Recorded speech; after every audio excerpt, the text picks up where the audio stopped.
Peace and blessings, everybody. This is Sunday, September the 29th, 2024, Sunday evening after church. And I want to just take a few minutes to say a couple of things that I want to share with you. First of all, I want to give God praise, give him honor, give him glory for the strength that he gave us today. We returned back to the Freedom Church, having taken a 28-day sabbatical. Stepped away from pastoring, from ministry, because I needed to get a vision from God for the future of our church. And I needed a vision from God for pastoring without my wife. Reason being is when God called me 16 years ago, he gave me a vision for what is now the Freedom Church. And that vision had my wife in it, I was in it, and we were really operating based on what God has shown us. Over the years, my wife became a centrifugal force in the church, especially the Freedom Church, which is kind of funny because I remember when I first told her that God was calling me to pastor and start a church, she was like, man, you didn't tell me anything about this when we got married. And she really did not want to be a first lady. It took her some time to embrace it, accept it. And she did what I just recently did 28 days ago. She began to seek God's face because she needed a vision for what that looked like, because it was something that she didn't have a desire to do. And she certainly could not see herself being a first lady in regards to what was typical and what she had seen before. And just as God does when you seek God's face for a vision, God will give you the vision, will give you clarity. And I remember her saying, okay, I'm going to do this, but I'm going to do it the way God called me to do it, the way God has shown me to do it. And I had an agreement with her, and she had an agreement with me that we would always be who God had called us to be, that we would be authentic, and we wouldn't try to be like everybody else, that we would be free to be who God called us to be. And when I tell you, she embraced that thing and started walking in it year after year after year, she really became one of the instrumental keys to our church's success, our impact. So imagine someone that significant, someone that important being by your side almost 4 decades. We dated 2 years. We've been married 37 years. So we're talking 39 years of being with someone, the highs, the lows, from poverty to financial stability, bringing up 3 kids who are now young adults, and going through all of the challenges of life, and having not just survived them, but thrived and came out victorious. And imagine that suddenly no longer being available to you. It can be traumatic. After seeking God's face for 28 days, I was happy to go back today because God gave me a vision. He gave me the vision. He gave me what I needed to see so that I could continue to progress as the senior pastor of the Freedom Church. And when I tell you I'm excited about it, I'm truly, truly excited. Now, yeah, my heart's still heavy and I still have my moments of tears, but they're not tears of sadness. They're not tears of depression. They're not tears of anger. I just miss my girl. That's it. I just miss her. There's no way around it. And there's nothing wrong with the tears. I think the tears are a salute to the amazing woman that she was to me and so many other people. That being said, today I was able to go back, and it was a challenging day, not to mention all of the technical difficulties that we encountered. It was just a challenging day for me emotionally. I gave myself a great pep talk this morning before I left the house. Said I wasn't going to cry. I was going to hold it together, keep the emotions in check. And I pulled up at church, got out, and my chief of security met me there and started walking toward me when I got out of the car. And all he said was, "Good morning." And when he said good morning, by the time I got good out of my mouth, tears started to flow out of my eyes. And I said to him, and I said out loud, I said, it's going to be a long day today. Because Freedom Church reminds me of the years my wife and I have invested, the people there. When I see them, when I think of them, when I am there doing whatever it is I'm doing, she is all throughout the fabric of that ministry. The things she's done, the things she said, the people she's impacted, not to even mention all the encouragement that she gave me, the encouragement that she was for me, the support that she was for me. There will never be anyone quite like her because she was truly one and forever. So today was difficult because I had to do it without him. But I want to tell you that God is faithful even when life is painful. Gave us the strength, had a phenomenal service in spite of all the technical difficulties, preached a powerful word. I'm telling you, I don't care what anybody says, today's word is one I think every believer needs to hear. It was so legit that I hope that you'll take a minute and listen to it if you've never heard it, if you weren't there today. And if you heard it today, I challenge you to listen to it again, because faith comes by hearing and hearing by the word of God. The message was entitled, God Will Carry You. Ooh, and when I tell you that thing was a powerful reminder that we can trust God no matter what we're in, no matter what we're going out of, no matter what we're going to, God literally is carrying us even when we feel like he's nowhere near us. Check that sermon out when it rolls. I promise you it's going to be a blessing. You know, after service, I went back into my office and there were a myriad of gifts on my conference table. Another tremendous surprise. Came to discover that Freedom Church members thought enough of me to celebrate my birthday. And for those that don't know, the month of September, every year for the since I was 40 years old, I started celebrating my birthday the entire month of September. Now, the official date is September the 7th. But when I turned 40, I started celebrating my birthday, and I started celebrating it the entire month, because from 16 to 40, I didn't celebrate my birthday. From 16 to 40, I stopped celebrating my birthday because I felt like I didn't accomplish anything with my life worthy of celebrating. And that's just one of the times in my life where I let the enemy play Jedi mind tricks with me. That's why you have to redefine what success means to you. And once I reached 40, God began to minister to me and show me a different way to look at life. One of the things I said today in my sermon is the biggest mistake we make is we measure how far we have to go. We think about what we wanted to be when we graduated high school. We think about some of the dreams we had. And then 10, 20, 30, 40 years later, we look at where we actually are.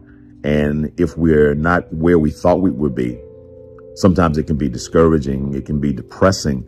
And sometimes we will literally devalue ourselves because we're not where we thought we would be, or we're nowhere near where we wanted to be. And today I reminded people that the biggest mistake you can make is to measure how far you have to go.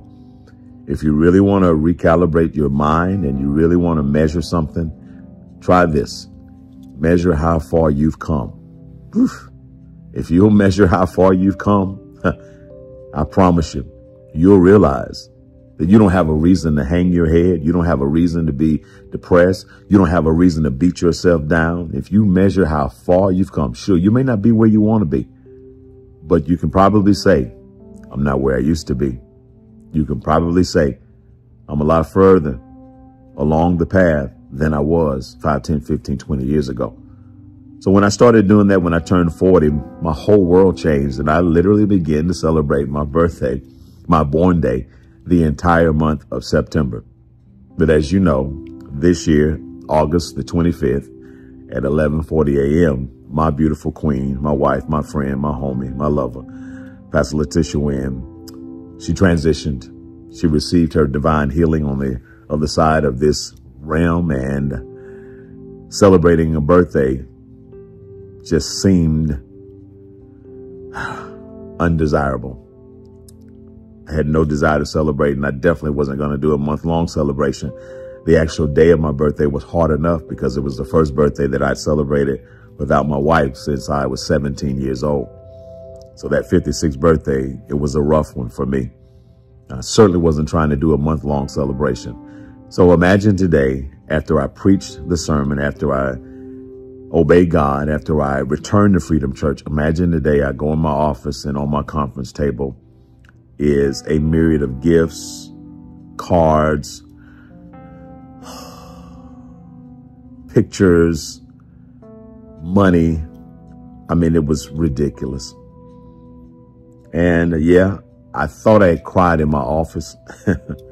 But then when I got home and I started opening the cards and reading the gifts and reading the words from people, not to mention the youth alone. This is from our youth. No, I'm not going to show you everything because, man, they were ridiculous in their gifts today. The church was. This is from our youth. All of these are cards from my youth. I don't know if y'all can see that. All of these are cards from my youth. And when I started reading those and reading the cards from the church members, and I opened this other box with all the gift cards and gas cards and debit cards. And it was overwhelming to be reminded that people love you, man. People love you, bro. People appreciate you as a pastor. People appreciate you as a leader. People respect your sacrifice. They respect your blood equity that you've put into this ministry so that people can have a place, so that people can have a church home. I pray you never take for granted your church home. If you've got a good church home, I don't care what nobody else thinks about it. If that's your church home and that church home blesses you and strengthens you and encourages you and helps you make it from one day to the next day, let me say this. Do not take for granted your church. Do not take for granted your pastor. If you have a great, faithful, giving, generous, consistent pastor that loves God and lives what he teaches, lives what she teaches, and sets an example that you can follow as they follow Christ, please do not take that person for granted. Because what you have is you have a blessing in human form. And I am grateful because my church reminded me today. It was a pleasant surprise because I wasn't expecting it. Didn't even know they were working on it because nobody got my permission. Because, you know, somebody was supposed to get permission. Anything done in that church like that, they're supposed to run it by me. But they took it upon themselves to do it because they had done it in years past. And they also took it upon themselves to do it because my wife had said to certain leaders in our church that no matter what, that she wanted them to take care of her husband, that she wanted them to look out for me, and she wanted them to make sure that I was all right and that I was celebrating. And man, that's just like my girl, always looking out for me. Always making sure I was all right. Always making sure I was good. Always making sure that the vision God gave me, it was done the way that I said God wanted it to be done. Oh, man. That Pastor Letitia Wynn, my girl, she just made sure that everything was the way it was supposed to be. So thank you to Freedom Church for thinking enough of me to celebrate me in the way that you did today. Thank you for your seeds sown. Thank you for the cards and the messages. Thank you for the artwork and the frames and the pictures and the board. It's so much. I just want to say thank you. And I want you to know that I appreciate you. I just want you to know. I just want you to know that I appreciate you. God is with us. And though the road ahead of us, for me, is unfamiliar, the God who carries me is not unfamiliar. I know him. He knows me. And I know for a fact that my life is in his hands. And I'm excited. I'm excited about what the future holds. I'm excited about what God is going to unfold. And I'm excited about what God has in store for us as we walk by faith and not by sight. So the Freedom Church, I just want to say I love you. I truly do love you. And I truly do appreciate you. And I'll leave it at that, because if I don't, I'm going to start crying again. I pray you guys have a blessed evening.